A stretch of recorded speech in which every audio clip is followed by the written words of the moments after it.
आइए समझते हैं गुरु बीजाणु जनन, है ना। सेम कॉन्सेप्ट इसका है लघु बीजाणु जनन के जैसा।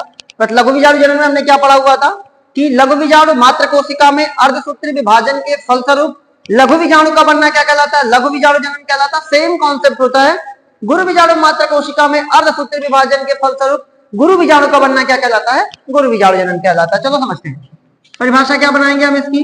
तो कहेंगे गुरु बीजाणु, गुरु देखो याद रखना गुरु माने होता है बड़ा। जब कभी भी गुरु आपको दिखे बायोलॉजी में तो आप समझ जाइएगा कि वो मादा भाग की बात कर रहा है। अगर लघु की बात करेगा तो समझ जाइएगा वो नर की बात कर रहा है। तो हम क्या कहेंगे गुरु गुरु बीजाणु मात्र, गुरु बीजाणु मात्र कोशिका में अर्धसूत्री विभाजन के फलस्वरूप गुरु बीजाणु मात्र कोशिका में अर्धसूत्री विभाजन, याद रखिएगा हमारी बॉडी में चाहे हमारी बात करो कभी भी समसूत्री विभाजन जो होता है वो हमेशा समसूत्री विभाजन होता है। लेकिन जब कभी भी युग्मक का निर्माण हो रहा होगा वहां पे केवल कौन सा विभाजन होता है, अर्धसूत्री। क्योंकि जब देखो जब संख्या को मल्टीपल करना है, बहुत ज्यादा संख्या बनाना है, बहुत तेजी में बनाना है, वहां पे कौन सा विभाजन हो जाता है, अर्धसूत्री। तो गुरु बीजाणु मात्र कोशिका में अर्धसूत्री विभाजन के फलस्वरूप किसका बनना, गुरु बीजाणु का बनना, गुरु बीजाणु का बनना क्या कहलाता है भाई साहब, बनना ही क्या कहलाता है, गुरु बीजाणु। यहां देखो ना कॉन्सेप्ट समझने की कोशिश करो। गुरु बीजाणु जनन, गुरु बीजाणु जनन माने निर्माण या फिर बनना, गुरु बीजाणु का बनना। तो आप क्या कहोगे कि लघु बीजाणु गुरु बीजाणु मात्र कोशिका के द्वारा या गुरु बीजाणु मात्र कोशिका में अर्धसूत्री विभाजन के द्वारा गुरु बीजाणु का बनना गुरु बीजाणु जनन कहलाता है। कॉन्सेप्ट समझिए। अब जैसे उसमें होता था परागकण वाले भाग में, पुष्प के नर भाग में क्या होता था, लघु बीजाणु मात्र कोशिका में, है ना, अर्धसूत्री विभाजन के द्वारा लघु बीजाणु का निर्माण करता। सेम पूरी की चीजें सेम है। 4 यहां भी कोशिकाएं बनेंगी, 4 वहां भी कोशिकाएं बनी थी, जिसको उसमें हम चतुर्थ कहते हैं। यहां वैसा नहीं होता, यहाँ क्या होता स्टेप बाय स्टेप समझो, है ना, कि क्या होता भैया बीजांड काय में। आप कहेंगे सर बीजांड काय मतलब क्या होता है, पहली बार मैंने सुना। काय माने होता है शरीर, बीजांड के अंदर की पूरी जो संरचना होती है उसे हम क्या बोलते हैं, बीजांड काय। अभी मैं फिगर के माध्यम से समझा रहा हूं। बीजांड काय में एक कोशिका होती है जिसका नाम क्या होता है, अधोस्तरीय कोशिका।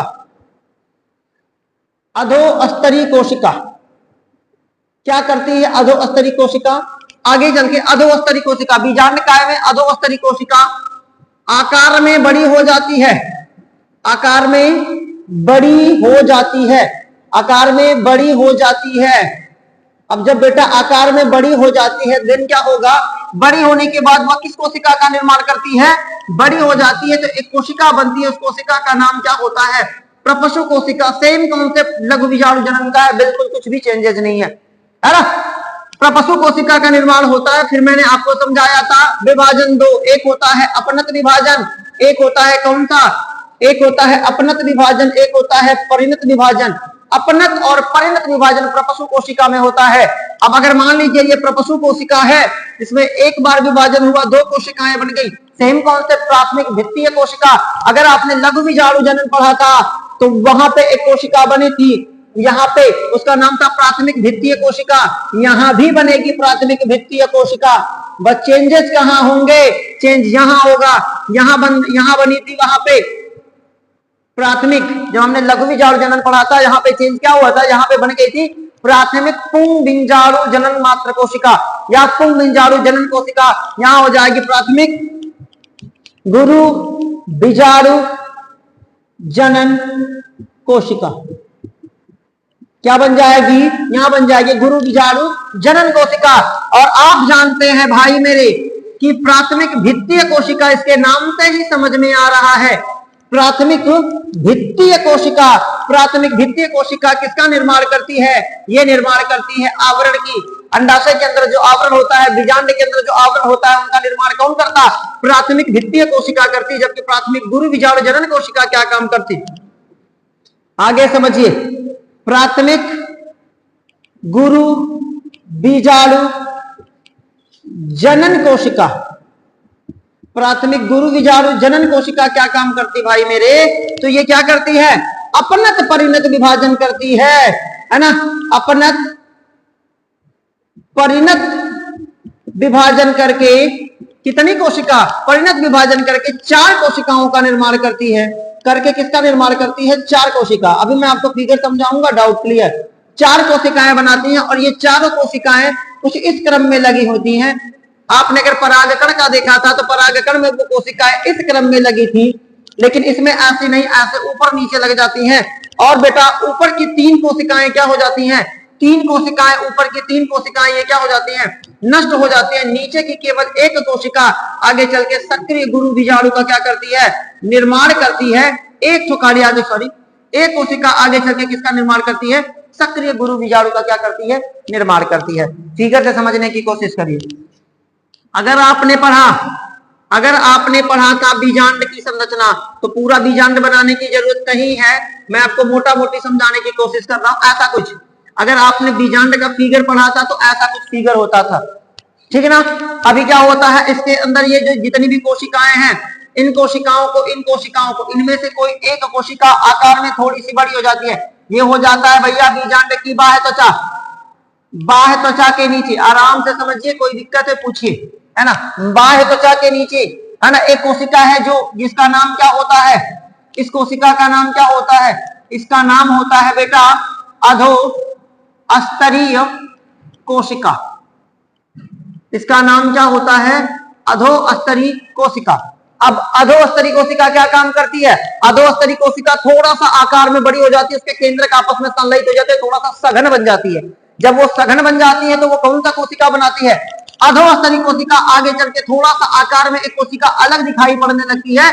इस कोशिका का नाम क्या हो जाता है? प्रपसु कोशिका हो जाता है। अब इस प्रपसु कोशिका में एक बार क्या होता है? अपनत विभाजन या परिणत विभाजन होगा, फलस्वरूप 2 कोशिकाएं बनेंगी। ऊपर की कोशिका का नाम क्या हो जाएगा? प्राथमिक भित्तीय कोशिका हो जाएगा। जैसा कि हमने यहाँ देखा, प्राथमिक भित्तीय कोशिका। और प्राथमिक भित्ति किसका निर्माण करेगी बेटा? प्राथमिक भित्ति किसका निर्माण करेगी? आवरण का। और नीचे एक कोशिका बनेगी, इसका नाम क्या हो जाएगा? इसका नाम हो जाएगा प्राथमिक गुरु बीजाणु मात्र कोशिका या गुरु बीजाणु मात्र कोशिका। गुरु बीजाणु मात्र कोशिका ये आगे चल के किसका निर्माण करेगी? है ना? तो ये आगे चल के किसका निर्माण करेगी? गुरु बीजाणु मात्र कोशिका आगे चल के किसका निर्माण करेगी? गुरु बीजाणु का निर्माण करेगी। कैसे करेगी? आगे देखिए। अब इसमें विभाजन होगा, गुरु बीजाणु मात्र कोशिका मान लीजिए है, इसमें विभाजन होगा, 4 कोशिकाएं बनेंगी और ये चारों कोशिकाएं एक दूसरे के क्या होती हैं? ऊपर पाई जाती हैं, जिसमें से ऊपर की 3 कोशिकाएं क्या हो जाती बेटा? नष्ट हो जाती हैं और नीचे की एक कोशिका सक्रिय बच जाती है। इसी को हम कहते हैं सक्रिय गुरु, क्या बोलते हैं? सक्रिय गुरु बीजाणु। इसको क्या बोलते हैं? क्या? सक्रिय गुरु बीजाणु बोलते हैं। यही हो गया आपका गुरु बीजाणु जनन। एकदम अगर आपने लघु बीजाणु जनन पढ़ा हुआ है तो गुरु बीजाणु जनन बिल्कुल कुछ भी चेंजेस नहीं है। बस होता क्या है, लघु बीजाणु जनन में 4 कोशिकाओं का निर्माण होता है, वो चारों साथ होती हैं, जिसको हम चतुष्क कहते हैं। क्यों साथ होती हैं? कैलोस की वजह से, है ना? वो चारों साथ होती हैं और बाद में वो चारों अलग होकर एक एक परागकण का निर्माण करती हैं, लघु बीजाणु का निर्माण करती है। लघु बीजाणु आगे चल के परिपक्व होकर परागकण कहलाता है। इसमें क्या है? सेम चीजें, बस खाली चेंज क्या है, जहां वहां लघु बीजाणु था, यहाँ गुरु बीजाणु है।